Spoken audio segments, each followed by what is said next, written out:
Doctor Baba Saheb Ambedkar open university.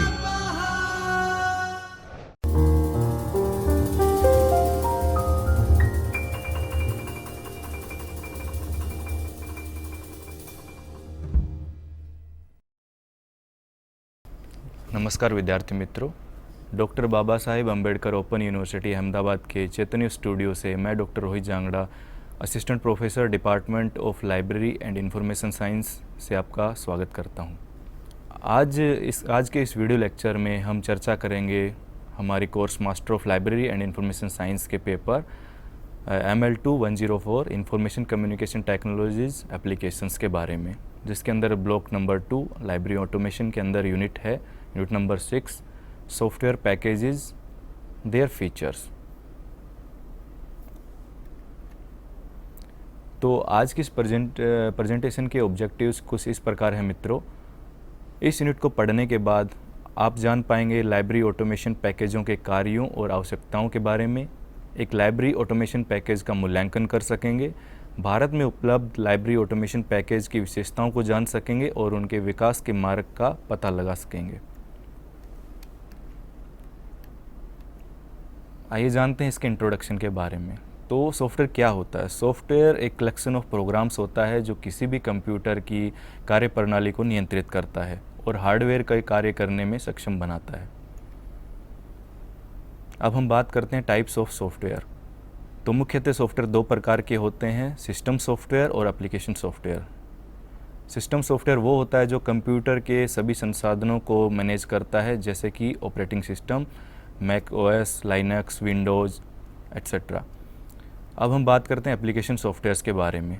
तो ये कुछ स्पेशल पर्पज़ के लिए डिज़ाइन किए जाते हैं जो एक निर्धारित समय पे कंप्यूटर को सक्षम बनाता है उस काम को करने के लिए, जैसे library management systems, office softwares और भी बहुत सारे। तो अब हम बात करते हैं लाइब्रेरी ऑटोमेशन सॉफ्टवेयर क्या होते हैं। ये एक एप्लीकेशन सॉफ्टवेयर हैं जो लाइब्रेरी के डेली रूटीन को कम से कम ह्यूमन इंटरवेंशन के साथ स्वचालित करता है। यह मुख्य लाइब्रेरी गतिविधियों पर केंद्रित होता है, जैसे कि हाउसकीपिंग, पुस्तकों का संग्रह, सूचीकरण इत्यादि। ऑटोमेटिक लाइब्रेरी क्या होती है? एक ऐसी लाइब्रेरी जहां कंप्यूटर सिस्टम मुख्य कार्यों का प्रबंधन करते हैं, जैसे कि library collection, serial control, OPAC इत्यादि।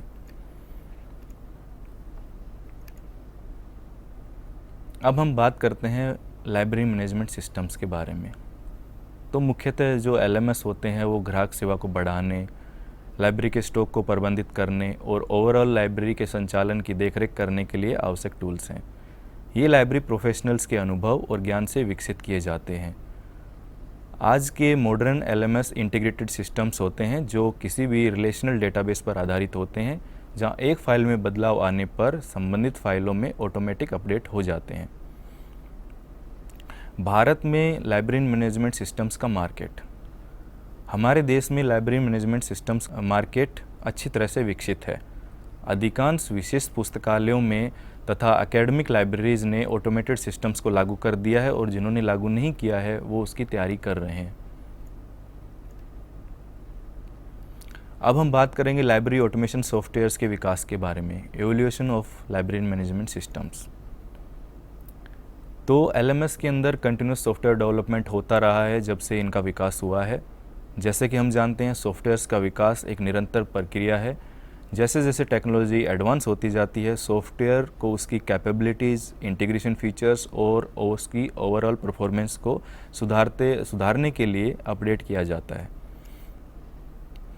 तो मुख्यतः लाइब्रेरी ऑटोमेशन सॉफ्टवेयर्स की 4 जनरेशन के बारे में आज हम डिस्कस करेंगे। तो पहली जनरेशन लाइब्रेरी मैनेजमेंट सिस्टम्स की, जिसकी कुछ विशेषताएं मुख्यतः इस प्रकार हैं। ये मॉड्यूल आधारित सिस्टम होते थे जिनमें डिफरेंट मॉड्यूल्स के बीच में कोई कनेक्शंस नहीं था। मोस्टली सर्कुलेशन और कैटलॉगिंग जैसे स्पेशल कार्यों के लिए इंडिविजुअल मॉड्यूल्स पर जोर दिया जाता था और विशिष्ट हार्डवेयर प्लेटफॉर्मों और प्रोप्राइटरी ऑपरेटिंग सिस्टम्स के लिए मुख्यतः विकसित किए गए थे। उदाहरण के लिए जो शुरू के लाइब्रेरी सिस्टम्स थे वो मुख्यतः फिजिकल किताबों की चेक एंड चेकआउट के लिए कैटलॉगिंग पर सेंट्रिकल थे। अब हम बात करते हैं second generation library management systems की। इनकी कुछ विशेषताएं इस प्रकार हैं। ये यूनिक्स और डोस आधारित सिस्टमों के प्लेटफॉर्म पर शुरुआत किए गए थे। इसमें कुछ स्पेशल टास्क करने के लिए बहुत सारे डिफरेंट मॉड्यूल्स के बीच में इंटीग्रेशन स्थापित करने के लिए और उनकी कनेक्टिविटी को बढ़ाने के लिए इनका विकास किया गया था। ये मोस्टली कमांड चालित और मेनू चालित उपयोगकर्ता इंटरफेस होता था। अब हम बात करते हैं third generation of library management systems की। इसकी कुछ विशेषताएं इस प्रकार हैं। ये रिलेशनल डेटाबेस संरचनाओं पर आधारित थे, जो पूरी तरह से इंटीग्रेटेड सिस्टम्स था और जो डेटा मैनेजमेंट और रिट्राइवल में एक सुधार करता था। इसकी कुछ स्टैंडर्ड विशेषताएं थी, जैसे कि ग्राफिकल यूज़र इंटरफेस, जिसमें विंडोज़, आइकन, मेन्यू और भी बहुत सारी चीज़ें शामिल हैं। और ये क्लाइंट सर्वर बेस्ड आर्किटेक्ट था, जो बेहतर नेटवर्क इंटीग्रेशन और उनको डेटा की पहुंच की एक अनुमति देता था। उदाहरण के लिए ये एक बहुत ही एडवांस सिस्टम थे, जो कि यूज़र फ्रेंडली इंटरफेस और डेटा मैनेजमेंट की इसके अंदर क्षमताएं थी, जैसे कि online catalogue, integrated circulation system इत्यादि। अब हम सबसे रिसेंट जनरेशन और फोर्थ जनरेशन की बात करते हैं। ये मुख्यतः वेब आर्किटेक्चर पर आधारित था, जैसे कि इंटरनेट आधारित पहुंच और अन्य सर्वरों के साथ इंटरकनेक्शन को सरल बनाना। ये एक सिंगल विंडो इंटरफेस से मल्टी सोर्स एक्सेस का समर्थन करता था, जिससे उपयोगकर्ता अनुभव और दक्षता में सुधार करता है। इसके बाद बात करते हैं हम डिजिटल आर्काइविंग। इसमें वो भी सुविधाएं शामिल थी जो इलेक्ट्रॉनिक संसाधनों के भंडारण और पुनर्प्राप्ति की अनुमति देती हैं। उदाहरण के लिए आज की लाइब्रेरी मैनेजमेंट सिस्टम वेब आधारित प्लेटफॉर्म के साथ इंटीग्रेट होते हैं, डिजिटल संग्रह तक पहुँच प्रदान करते हैं और उन्नत रिपोर्टिंग और एनालिटिक्स की क्षमताएं प्रदान करते हैं। तो अब हम कंपेयर करते हैं पांचों जनरेशन के लाइब्रेरी मैनेजमेंट सिस्टम्स के बारे में। तो यहाँ हम देख सकते हैं कि यहाँ पे पहले फीचर दिखाए गए हैं, उसके बाद चारों जनरेशन्स इस टेबल में दिखाई गई हैं। सबसे पहले बात आती है प्रोग्रामिंग लैंग्वेज की। तो फर्स्ट जनरेशन के जो LMS थे, उनमें सबसे पहले लो लेवल की लैंग्वेज यूज़ की गई थी। जब सेकंड जनरेशन आया तो उसके अंदर कोबोल, पास्कल, सी का यूज़ किया गया। जब थर्ड जनरेशन आया तो 4GL लैंग्वेज यूज़ की। जब फोर्थ जनरेशन आया तो OOPS लैंग्वेज यूज़ की गई। इसी तरह ऑपरेटिंग सिस्टम में फर्स्ट जनरेशन में इन हाउस थे, सेकंड जनरेशन में प्रोप्राइटरी MS-DOS, थर्ड में यूनिक्स और विंडोज़, उसके बाद फोर्थ जनरेशन में लिनक्स, यूनिक्स और विंडोज़। उसी तरह DBMS की अगर हम बात करें, डेटाबेस मैनेजमेंट सिस्टम की, तो फर्स्ट जनरेशन में वो एग्जिस्ट नहीं करते थे। फिर धीरे धीरे उनका विकास हुआ और हम देखते हैं कि फोर्थ जनरेशन में ऑब्जेक्ट ओरिएंटेड मॉडल्स के डेवलपमेंट हुए। तो इसी प्रकार बहुत सारी चीज़ें हैं, import export, communication, portability, reports, colour, capacity of record holdings, module integration. पहले जनरेशन के LMS के अंदर कोई मॉड्यूल्स नहीं होते थे, बहुत ही स्पेसिफिक चीज़ें होती थी। बट जैसे जैसे इनका विकास होता गया, फोर्थ जनरेशन के LMS जब आए तो उनके अंदर सीमलेस मॉड्यूल इंटीग्रेशन हमें देखने को मिले। उसके बाद आर्किटेक्चर, सबसे पहले स्टैंड अलोन होते थे। उसके बाद फोर्थ जनरेशन में वेब सेंट्रिक, डिस्ट्रीब्यूटेड आए। उसके बाद जब हम इंटरफेस की बात करते हैं तो सबसे पहले जनरेशन में कमांड बेस्ड यूज़र इंटरफेस होता था।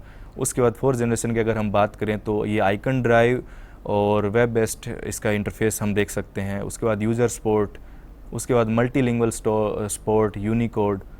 आज के हम जनरेशन के अगर LMS में देखें तो फुल सपोर्ट थ्रू यूनिकोड। तो अब हम बात करते हैं हमें लाइब्रेरी ऑटोमेशन सॉफ्टवेयर की ज़रूरत क्यों है।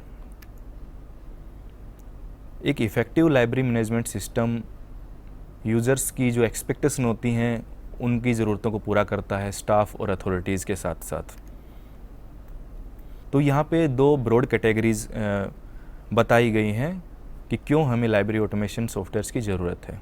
तो नंबर 1 जनरल सिस्टम रिक्वायरमेंट्स और दूसरा है फंक्शनल रिक्वायरमेंट्स। तो आइए हम इनके बारे में विस्तृत रूप से चर्चा करते हैं।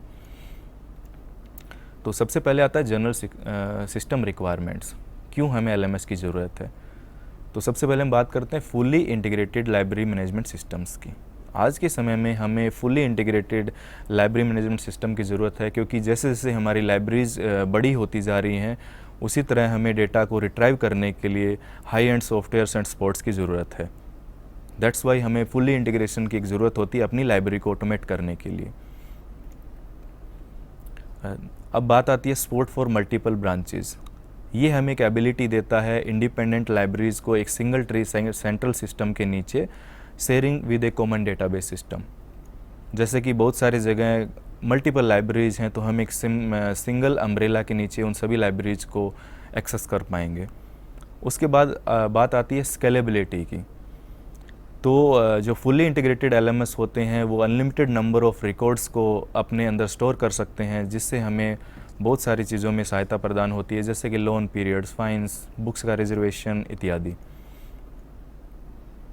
सबसे पहले आता है इंफॉर्मेशन गेटवे, क्योंकि आज के जो एलएमएस है we need the sports protocol like Telnet, WWW, Z39.50 और भी बहुत सारे प्रॉक्सी सर्वर्स।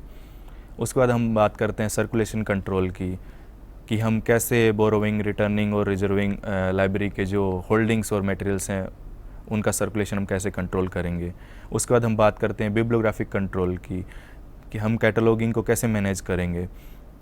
उसके बाद बात करते हैं हम एक्विजिशन मैनेजमेंट की, जो भी हमारा लाइब्रेरी का प्रोक्योरमेंट प्रोसेस होता है लाइब्रेरी मटेरियल्स का। उसके बाद हम बात करते हैं पब्लिक एक्सेस कैटलॉग की, तो जब हमारा डेटा स्टोर हो गया तो उसको पब्लिक तक कैसे पहुंचाया जाए। उसके बाद हम एक ओपेक का निर्माण करते हैं। उसके बाद हम बात करते हैं सीरियल्स कंट्रोल की, तो ये मैनेज करता है एक्विजिशन, कैटलॉगिंग और circulation about journals, serial publications इत्यादि। उसके बाद हम बात करते हैं रिजर्वेशन और मटेरियल्स के बुकिंग की, तो ये यूज़र्स को अलाउ करता है उनके डिज़ायर्ड जो इन्फॉर्मेशन है उसको रिजर्व करने की एज पर देयर डिमांड। उसके बाद हम बात करते हैं जो आज के लेटेस्ट स्टैंडर्ड्स हैं उनके साथ ये कंप्लाइंट हैं या नहीं है, जैसे कि ISO 2709, Z39.50। तो ये एक बहुत सारे जो इंटरनेशनल स्टैंडर्ड्स हैं डेटा इंफॉर्मेशन एक्सचेंज के, तो इनके साथ हमारे सॉफ्टवेयर्स को कंपैटिबिलिटी है कि नहीं है ये भी हमें देखना पड़ता है, जो सपोर्ट करता है बिब्लियोग्राफिक और authority records in mark 21 format. उसके बाद जब हम बात करते हैं यूनिकोड की, तो आज के टाइम में AI के टाइम में हमें बहुत सारी मल्टीलिंगुअल चीज़ों की ज़रूरत होती है और बहुत सारा मल्टीलिंगुअल का डेटा अवेलेबल है एकेडमिया में। तो ये हमें इनेबल करता है और हमारे लाइब्रेरी मैनेजमेंट सिस्टम्स को इनेबल करता है to manage data in multiple languages. उसके बाद हम बात करते हैं RFID इंटीग्रेशन की, तो जो हमारा इन्वेंट्री मैनेजमेंट होता है और सेल्फ सर्विस इश्यूज रिटर्न होते हैं उनके साथ भी ये कॉम्प्लायंस करता है। उसके बाद हम बात करते हैं वेंडर सपोर्ट और ट्रेनिंग की, स्टाफ ट्रेनिंग, डॉक्यूमेंटेशन। जब भी हम कोई सॉफ्टवेयर अगर लेंगे या उनकी हमें ज़रूरत है तो उसका डॉक्यूमेंटेशन प्रॉपर होना चाहिए, ऑनलाइन मोड में और हार्ड कॉपी दोनों के अंदर। और हमें ऑनलाइन हेल्प भी प्रोवाइड होनी चाहिए फॉर हमारे यूज़र एंड स्टाफ के बेनिफिट के लिए। अब हम बात करते हैं कुछ फंक्शनल रिक्वायरमेंट्स की, why we need library management systems. सबसे पहले आता है एक्विजिशंस मैनेजमेंट। इसमें हम करते हैं सबसे पहले ऑर्डर प्रोसेस, जो एक्विजिशन प्रोसेस का एक फॉरमोस्ट पार्ट होता है, ऑर्डर से लेकर रिसीविंग और उनकी इनवॉइस मटेरियल तक।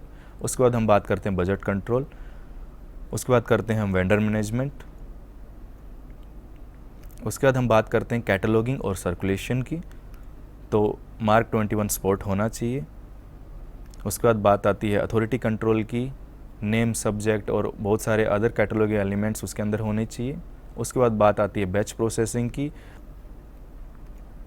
इसके बाद हम बात करते हैं सर्कुलेशन की, जिसमें आता है बोरोविंग एंड रिटर्निंग, बुक्स को चेक इन और चेकआउट करना और रिजर्वेशन करना। उसके बाद आता है फाइन मैनेजमेंट की, ये भी एक बहुत इंपॉर्टेंट टास्क होता है आज की लाइब्रेरी मैनेजमेंट सिस्टम्स का। उसके बाद पैटर्न मैनेजमेंट, यूज़र की बोरोविंग हिस्ट्री और उसकी प्रेफरेंसेस को ट्रैक करने के लिए। उसके बाद हम बात करते हैं सीरियल्स कंट्रोल की, तो इसमें हम मैनेज करते हैं सब्सक्रिप्शन को, जिसमें हम हैंडल करते हैं एक्विजिशन, रिन्यूअल और cancellation of journals and serials, जिसके अंदर आती है मैगजीन्स, जर्नल्स, न्यूज़पेपर इत्यादि।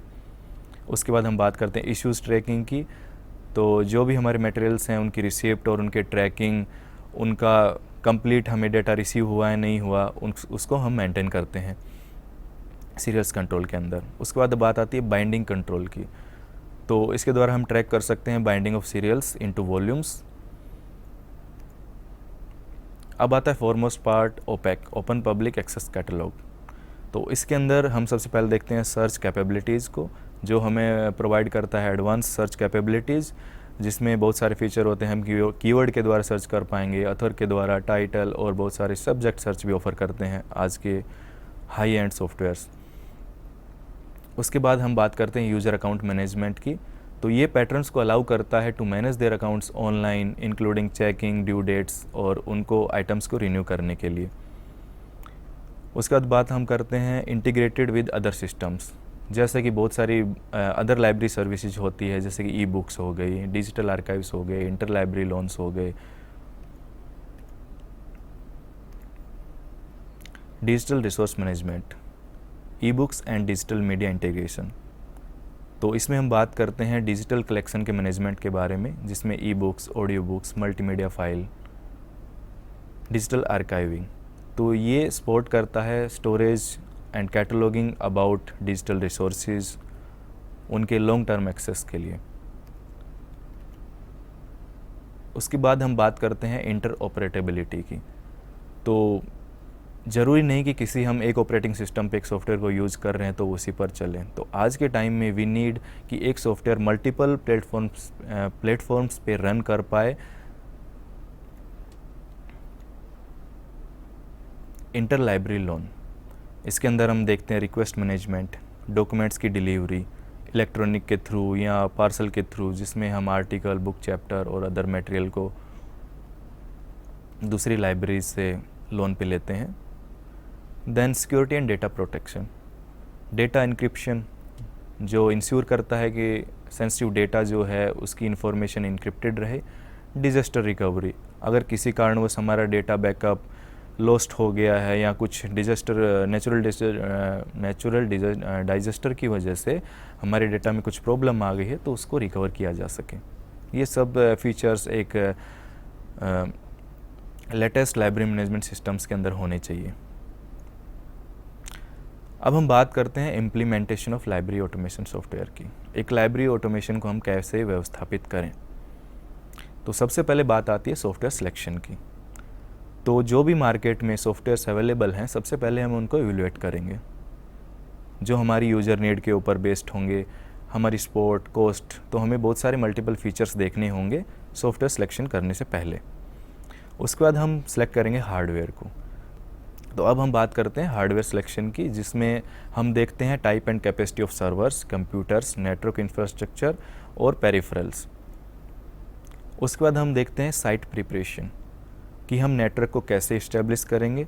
उसके बाद हम पावर सप्लाई को देखते हैं। उसके बाद उसके बाद हमें फ़िज़िकल स्पेस भी चाहिए हमारे सर्वर्स और वर्क स्टेशंस को एक जगह पर रखने के लिए, टू रिट्राइव ओवर डेटा, और जिससे कि हमारा डेटा सिक्योर भी रहे। उसके बाद हमें ज़रूरत है जनरल ट्रेनिंग की। तो उसके लिए हमें वर्कशॉप्स कंडक्ट करवानी है, ट्रेनिंग सेशंस करवाने हैं, to cover all the aspects of library management systems को, जिससे कि हमारा जो स्टाफ है वो बेसिक नीड्स को जान पाए, यूज़र्स की क्या बेसिक नीड्स होती हैं और उनको फुलफ़िल कर पाए। अब बात करते हैं कस्टमाइजेशन की। तो जो लाइब्रेरी ऑटोमेशन सॉफ्टवेयर है उसके अंदर हम सेटिंग्स को अपने हिसाब से कॉन्फ़िगर कर पाएँ और उनके इंटरफेस को हम अपने हिसाब से कस्टमाइज़ कर पाएँ। तो अब बात करते हैं हम डेटा एंट्री की। तो डेटा एंट्री 3 प्रकार की होती है: bibliographical data entry, administrative data entry और फाइनेंशियल डेटा एंट्री। तो बिब्लियोग्राफिक डेटा एंट्री के अंदर आता है बिब्लियोग्राफिक डेटा को LMS के अंदर डाला जाए और एक कंप्लीट और एक्यूरेट कैटलॉग बनाया जाए। एडमिनिस्ट्रेटिव डेटा एंट्री के अंदर आता है कि जैसे यूजर्स का रिकॉर्ड हो गया, सर्कुलेशन रूल्स हो गया, एक्विजिशंस की डिटेल्स हो गई। उसके बाद फाइनेंशियल डेटा रिलेट करता है एक्विजिशन, बजट, फाइन्स और बहुत सारे मॉनेटरी ट्रांजैक्शंस से। उसके बाद जब फाइनल स्टॉप होता है वो होता है कमीशनिंग। जब हमारा LMS का सेटअप कंप्लीट हो गया तो हम इसको फुल स्केल पे इम्प्लीमेंट कर देते हैं हमारी लाइब्रेरी को ऑटोमेट करने के लिए, फॉर फुली फंक्शन वर्किंग। अब हम कुछ प्लान कंसिडर करते हैं LMS को इम्प्लीमेंटेशन करने के बाद। टास्क आइडेंटिफिकेशन, सबसे पहले हम सारे टास्क को आइडेंटिफाई करेंगे। उसके सक्सेसफुल इम्प्लीमेंट करने के लिए हम एक टाइमलाइन बनाएंगे जिससे हमारे सारे टास्क टाइम से कंप्लीट हो जाएं। उसके बाद एक रिस्पॉन्सिबिलिटी असाइनमेंट हम क्रिएट करते हैं, अपने डिफरेंट स्टाफ को हम एक ड्यूटी असाइन करते हैं, इंडिविजुअल्स और ग्रुप्स को, ताकि वो टाइम पे अपने टास्क को कंप्लीट कर सके। उसके बाद सॉफ्टवेयर इंस्टॉलेशन रिक्वायरमेंट्स, जो भी हमारी सॉफ्टवेयर इंस्टॉलेशन की रिक्वायरमेंट्स हैं उनको आउटलाइन करेंगे ताकि LMS को सही तरीके से इंस्टॉल किया जा सके। उसके बाद ट्रेनिंग रिक्वायरमेंट्स, तो जो ह्यूमन रिसोर्स होता है उसको ट्रेनिंग की भी ज़रूरत पड़ती है फुल्ली फंक्शन करने के लिए। उसके बाद परफॉर्मेंस टेस्टिंग, हम इंश्योर करेंगे कि हमारा जो लाइब्रेरी मैनेजमेंट सॉफ्टवेयर है वो फुल्ली फंक्शन कर रहा है नहीं कर रहा आफ्टर इंस्टॉलेशन। उसके बाद हम एक रिव्यू लेते हैं पोस्ट इम्प्लीमेंटेशन, जब हम प्रॉपर हमारा सिस्टम सेटअप कर चुके हैं उसके बाद हम उसकी परफॉर्मेंस को इवैल्यूएट करते हैं और आइडेंटिफाई करते हैं कि किन एरियाज़ को हम इम्प्रूव कर सकते हैं। तो अब हम बात करते हैं क्लासिफिकेशन ऑफ LMS, जो हमारे लाइब्रेरी मैनेजमेंट सॉफ्टवेयर हैं हमारे देश में इन इंडिया। तो मुख्यतः LMS जो जितने भी इंडिया में अवेलेबल हैं वो बेसिकली 2 कैटेगरीज में डिवाइड किए गए हैं, second and third generation library management softwares. और ये जो सॉफ्टवेयर हैं 3rd to 4th जनरेशन, तो ये एक बहुत ही एडवांस सिस्टम होते हैं जो वेब बेस्ड होते हैं और एक बहुत ही ग्रेटर इंटरकनेक्टिविटी और इंटीग्रेशन हमें प्रदान करते हैं। अब हम ग्रुपिंग करते हैं जितने भी लाइब्रेरी मैनेजमेंट सिस्टम्स इंडिया के अंदर अवेलेबल हैं उनको।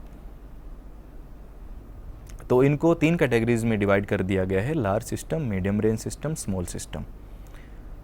तो कुछ फॉरेन ओरिजिन के सॉफ्टवेयर्स हैं जैसे कि Alice for Windows, Basis plus, Techlib plus, Virtua ILS, ये लार्ज सिस्टम के सॉफ्टवेयर्स हैं। उसके बाद मीडियम रेंज सिस्टम जैसे कि कोहा, स्मॉल सिस्टम, ये इतने अवेलेबल नहीं हैं फॉरेन ओरिजिन में। उसके बाद हम बात करते हैं जो फॉरेन से इंडिया में डेवलप किए गए लार्ज सिस्टम में। मुख्यतः बात आती है NG TLMS नेट, जो TLMS पैकेज के ऊपर बनाया गया है। उसके बाद जब मीडियम रेंज की हम बात करते हैं तो विन संजय हम देख सकते हैं जो CDS ISIS के ऊपर बनाया गया है, जो कि मुख्यतः डेवलप किया गया था यूनेस्को के द्वारा। उसके बाद जब हम स्मॉल सिस्टम की बात करते हैं तो एक LAMP नाम का सॉफ्टवेयर है जो इसको भी CDS ISIS के ऊपर बनाया गया है। अब हम बात करते हैं हमारे कुछ स्वदेशी सॉफ्टवेयर्स के बारे में जो कि इंडिया में ही डेवलप किए गए हैं। लार्ज सिस्टम के लिए कुछ सॉफ्टवेयर इस प्रकार हैं, लिबसूट, लिबसिस, मैक्सिस, न्यूजेनलिब, नेक्सलिब, Slim21, SOUL जो कि इन्फ्लुएंट के द्वारा बनाया गया है, सूचिका, ट्यूलिप्स, यूलिसिस, विलिसिस। अब जब मीडियम रेंज की बात होती है तो उसमें आते हैं ऑटोलिब, DLMS, ग्रंथालय, करवागर library, manager, Libra, librarian, list plus, slim plus plus, निर्माल्स। स्मॉल सिस्टम के लिए भी कुछ लाइब्रेरी सॉफ्टवेयर्स डेवलप किए गए हैं इंडिया के अंदर, जैसे कि आर्काइव्स, कैटमैन, ई ग्रंथालय, गोल्डन लिब्रा, लिबमैन, लोनसॉफ्ट, स्लिम इत्यादि। तो मित्रों, इस प्रेजेंटेशन को हम यहीं स्टॉप करते हैं क्योंकि ये यूनिट बहुत ही बड़ी है।